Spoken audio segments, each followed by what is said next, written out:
श्री स्वामी समर्थ. सर्व स्वामी भक्तांना माझा नमस्कार. आज आपण श्री स्वामी चरित्र सारामृत अध्याय 15 याबद्दल जाणून घेणार आहोत.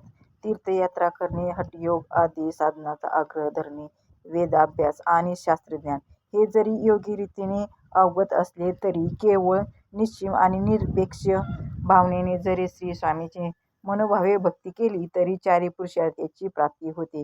पाप ताप दैन्य यापासून आपण मुक्त होतो. प्रपंचाचा सागर पार करून मोक्षाच्या पहिले तीर गाठता येतो. आपल्या हातून योग्य कर्म आणि योग्य आचरण घडल्यास श्री स्वामी आपल्याला मोक्ष प्रदान करून स्वर्ग सुखाचे द्वार खोलून देतात. आपण जर नित्य नेमाने नामस्मरण करत असाल तर आपली जन्म मृत्यूच्या फेऱ्यातून मुक्तता होते. हे नेहमी आपल्या स्मरणात असावे असे मार्गदर्शन करून ग्रंथकार पुढील अध्यायास प्रारंभ करतात. श्री स्वामी कधीच फार काळ एका ठिकाणी थांबत नसत.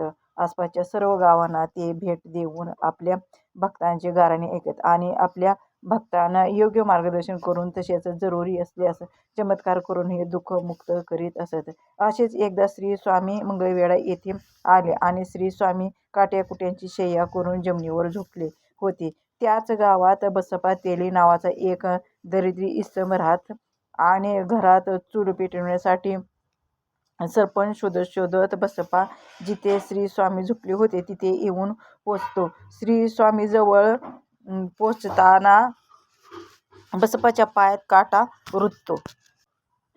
पायातून काटा काढत असतानाच बसप्पाची नजर कंटकई शय्यावर झोपलेल्या श्री स्वामीवर पडते आणि बसप्पाच्या मनात विचार येतो की आपल्याला हा एवढासा काटा रुतला तर आपण इतके हळहळलो आणि हे दिगंबर अवस्थेत काट्यावर झोपलेत. नक्कीच हे कोणी सत्पुरुष असावेत. तेवढ्यात श्री स्वामी बसप्पावर ओरडून म्हणतात, आम्ही सत्पुरुष असो नाही तर आणखीन कोणी, तुला काय करायचे आहे? हे ऐकून बसप्पा चकित होतो आणि पुन्हा मनात म्हणतो, बापरे, हे तर मनकवडे सुद्धा आहेत. तेव्हा श्री स्वामी कडाडून बसप्पावर ओरडतात, आम्ही मनकवडे असू नाही तर आणखीन कोणी, तुला कसली आली आहे पंचायत, चल चालता हो. हे ऐकून बसप्पाला श्री स्वामी कोणी साधारण व्यक्ती नसून परमेश्वराचे मानवी रूप आहे याची खात्री पटते. पुढे बसप्पा श्री स्वामीचा निश्चिम भक्त होतो. इतका श्री स्वामीच्या सेवेत रुजू होतो की कधी कधी त्याला आपल्या बायका मुलाचीही आठवण होत नाही.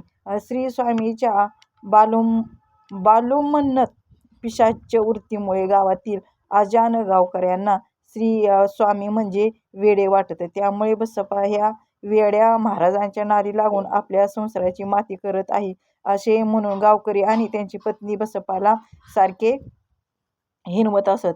तरी बसप्पाने श्री स्वामी सेवा करणे सोडले नाही. असेच एक दिवस श्री स्वामी सेवा करीत कधी संध्याकाळ झाली हे बसप्पाला कळलेच नाही. तेव्हा श्री स्वामींनी बसप्पाला घरी जा, तुझी बायको माझ्या नावाने ओरडत आहे, तुझी मुले उपाशी आहेत असे सांगितले.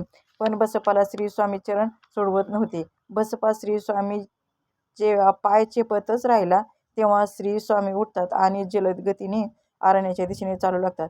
श्री स्वामीची चालण्याची गती एवढी होती की बसप्पाला धावत धावत श्री स्वामीच्या पाठोपाठ जावे लागले.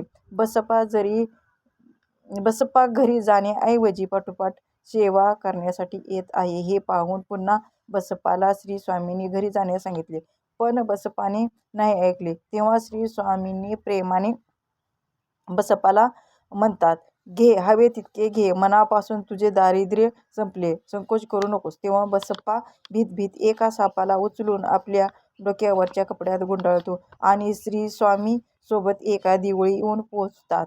देवळाच्या ओसरीवर बसून बसप्पा ते कापड उघडून पाहतो तर साप गुप्त होऊन त्या जागी सोन्याचा साप तयार झालेला असतो. अशा प्रकारे श्री स्वामी बसप्पाच्या इतक्या दिवसाच्या निश्चिम भक्ताचे फळ त्याला देतात व त्याचे दारिद्र्य दूर करतात. पुढे श्री स्वामी बसप्पाला प्रपंच करून परमार्थ साध असे सांगून बसप्पाचा निरोप घेतात. अशा प्रकारे श्री स्वामींनी बसप्पाचा भाग्योदय घडून आणला होता. या अद्भुत कथेचा शेवट करताना ग्रंथकार पुढील अध्यायात आपण श्री स्वामीसुताच्या कथेचे कथन करणार आहोत याची पूर्वसूचना करतात आणि येथे श्री स्वामीचरित्र सारामृत अध्यायाच्या 15व्या अध्यायाची समाप्ती होते. श्री स्वामी समर्थ. व्हिडिओ जर आवडला असेल तर व्हिडिओला लाईक करा, शेअर करा आणि सबस्क्राईब करायला विसरू नका.